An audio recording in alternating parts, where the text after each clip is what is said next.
been described as a mystic, a saint, a sage, a seer, a thinker, a philosopher, an iconoclast, an ambassador of disbelief, a godman, a maverick. Some have even called him a fraud. Many people have met him. Millions have read of him, about him. His name is U.G. Krishnamurti, and right now, as you can see, he is with us in our studio. May I begin with one contradiction of the way you have described me? You seem to have exhausted all the words that one can find in the thesaurus of English words and phrases. You have omitted two things to describe me, and that is how I would describe myself. I am just a regular guy, just an ordinary man. Well, a regular guy, an ordinary man, that's something that we'll find out at the end of this conversation and make our own judgments about it. So may I begin with a personal question about yourself, your education and your childhood? Very rarely I go into that subject of my story, because I have discovered that every event in our life is an independent event, and we are interested in linking up all those events and create a story. And what I have come into is something which has destroyed the chance of linking up all these events, putting them together and create a story of my life. There is another thing I want to emphasize, and that is, I have no way of knowing what is here. I use the first person singular pronoun I during the conversation to differentiate and use you instead of I. That's all that is there. There is no I, there is no center, there is no self, there is nothing there, no entity and no mind. So I have the great difficulty of looking back and tell you something about my life and the life story. And that every time I find myself in such a situation like this, they always ask me the question, tell us something about your past. My difficulty is that where I am and what I was are two different things. There is no way I can link them up and tell you that was the story of my life before whatever happened to me happened. But anyway, to answer your question, I must tell you that I am sort of actually a dropout. A dropout. I did my master's in philosophy and studied psychology as a subsidiary or whatever they call it. And just before the examination, I decided I have been a damn fool studying all these things. I don't see any mind. What the hell have I been doing?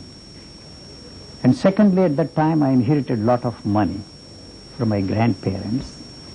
I said to myself, I am going to go and challenge my professor of psychology in the University of Madras and ask him this question: is there any such thing as mind?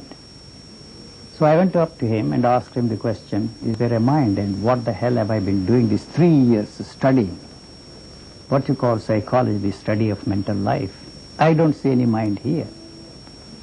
I have learned precious little from either secular or spiritual teachers in my life, but only this man impressed me very much because he gave me a very practical answer to my very persistent and insistent question, is there any mind there? He said, do you want your degree? If you want, write everything that you have memorized from the books, you will get a degree. If you don't want, it's too bad. You have completed your course, please write something and you will get a degree. And then I told him, I have come into a lot of wealth. I was born with a silver spoon in my mouth. My income is 4 times that of your income. I don't see any reason, any point in continuing my studies. And I walked out. Mr. Krishnamurti, and since then I have been a dropout in every area of life, in every sphere of human activity. Well, I'm not quite sure whether we'll take that at its face value. But Mr. Krishnamurti was actively involved with the Theosophical Society of India in his youth. Perhaps he'd care to tell us about that? Sure. You see, the Theosophy and the Theosophical Society played a very important part in my formative years, whatever that word formative years means. I was born into a Theosophical family. My grandfather knew Blavatsky and all called the founders of the Theosophical Society, and he knew all the second generation and third generation leaders of the Theosophical Society. And so naturally, I came into contact with them, and they visited my home where I grew up, and I got involved with that.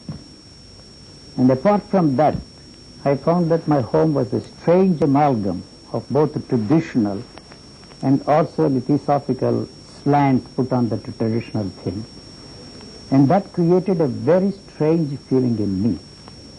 And one of the objects of the Theosophical Society is to create a universal brotherhood, the distinction of caste, creed, color, and sex. That's the first object of the Theosophical Society.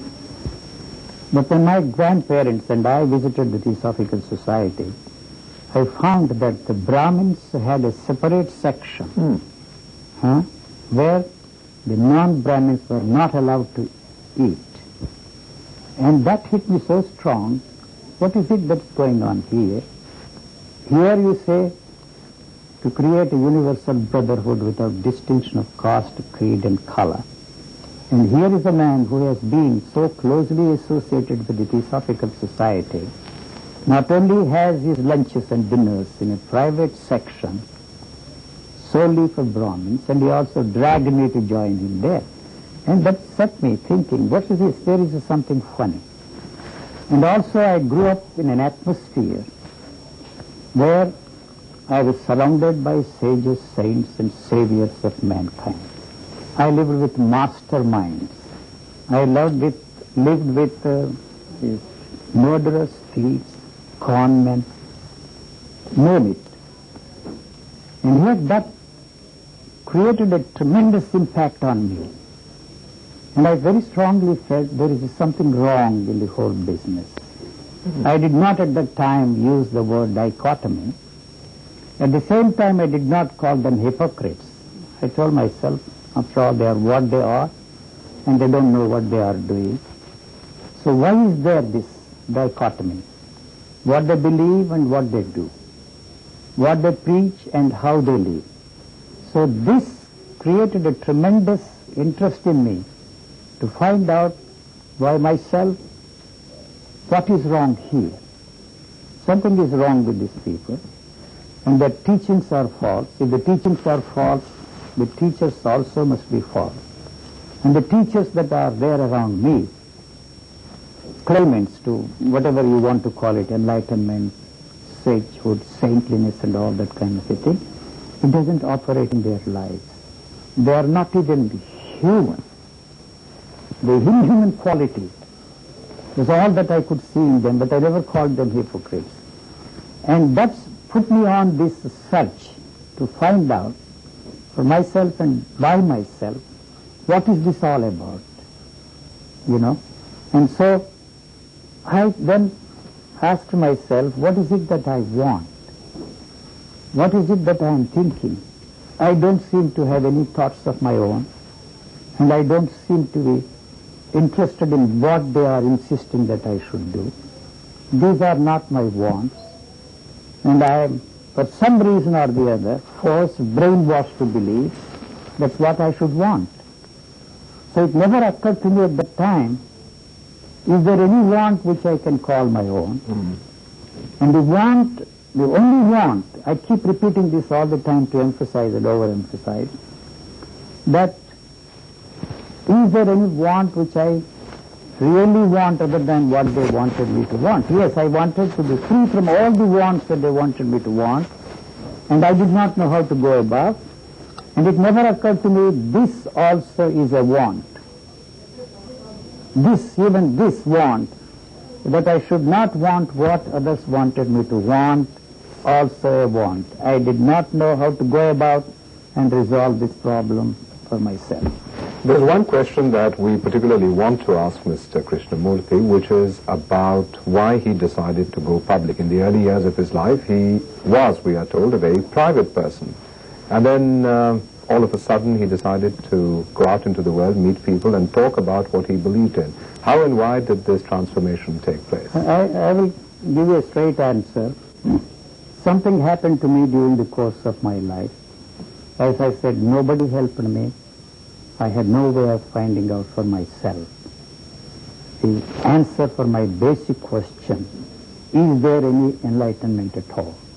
Is there any God realization? Is there any self-realization? I did everything that one was asked to do, practiced everything that they wanted me to practice. And then I confronted them with this problem that I am not getting anywhere. The only answer I got them from was, you have to do more and more. So I was not ready to do more and more. So I rejected everything that they asked me to do and found myself in a sort of a quandary. I had no way of getting out of this. And so somewhere along the line, one day, I don't want to go into the details, something hit me so hard like the shaft of a lightning and pushed everything, flushed everything that everybody thought, felt and experienced before me. What I was left with, I did not know. I can say that some event in my life, like any other event in my life, occurred in my 49th year. That's only for purposes of chronological understanding of the events in life. But that, as I see, cannot be of any significance in my life, because I have no way of knowing what happened to me, whether anything happened to me, and I have no way of finding out what is it that I am left with. But suddenly I found out with great certainty that the instrument I was using to understand whatever I wanted to understand was not the instrument, and there was no other instrument. So that hit me so hard that there is nothing to understand. It was not a logically ascertained premise, but that hit me so hard that I found myself in a situation where I discovered that there was nothing to be free from, nothing there to be changed, nothing there to be transformed. What I left with was only the physical organism with an extraordinary intelligence of its own, which was not interested in learning anything or knowing anything from what culture was trying to impose on this living organism. So I saw no mystical content to whatever happened to me, no religious content to whatever happened to me. So when people started coming to see me, I tried to put across in my own way whatever happened to me. And naturally, all those who came to see me were religious buffs of all shapes, sizes and colors. And they were all spiritual aspirants, despite the fact that I asserted over and over again that whatever they are interested in is really the thing that they are not going to get. The conmen, the thieves, the murderers have as much a chance, if not a better chance, than all these spiritual aspirants put together. That statement of mine was so revolting to them, many of them decided to ignore me. But that doesn't matter. As I said, thousands of people have crossed the portals of my residences here in India, United States, Switzerland, and lately. Let me complete it. So then I decided that there is no way they can understand what I am trying to put across. So that's all that they can do, to interpret and translate whatever I am saying. So why not I describe this to some entertainers there in the United States, the talk shows or whatever they're called. They were not really interested in what I was trying to say. They were just interested in trying to put across to the audiences out in the open. So this thought that I should express this in clear, unmistakable language, that there is no way they can understand what I am trying to say, and the emphasis that there is no religious content, there is no mystical content in whatever I have come into. So then I decided to try this. since then I have been on television there in the United States and Australia, and this is the fourth time I am on Doordarshan. We described you a little while ago, and you have been described as so many things, as a sage, a seer, a mystic, a philosopher, a thinker, an ambassador of disbelief, etc., etc. Which one is the real you? Who are you? When you look into the mirror, who looks back at you? I don't recognize what I am looking at. If somebody asks, I never ask myself, who is it that is there in the mirror? And you will be surprised at how many photos I have in my collection there, because every time they take a photo, they send it to me. And as a rule, I reject all the photos with a smile, because I never smile at myself in a mirror. I don't arrange, you see, any particular angle to look different from what I actually am. And so even when I am shading, the eyes are focused on the movement of the razor, but never do I see the whole picture in the mirror. One last question, Mr. Krishnamurti. In 100, 200, 500 years from now, how would you like to be remembered? I wish people would forget all about me. I tell very often, when the time comes for them to burn this body, I don't know when I will die, and I'm not interested, you should burn all the memories you have of me along with this body. That would be the greatest service that you could do to your friend. And if at the end of this conversation you're as baffled as I am about who U.G. Krishnamurti really is, well, that's the way it was meant to be. Thank you very much, Mr. Krishnamurti, for being with us in our studios. We've enjoyed having you.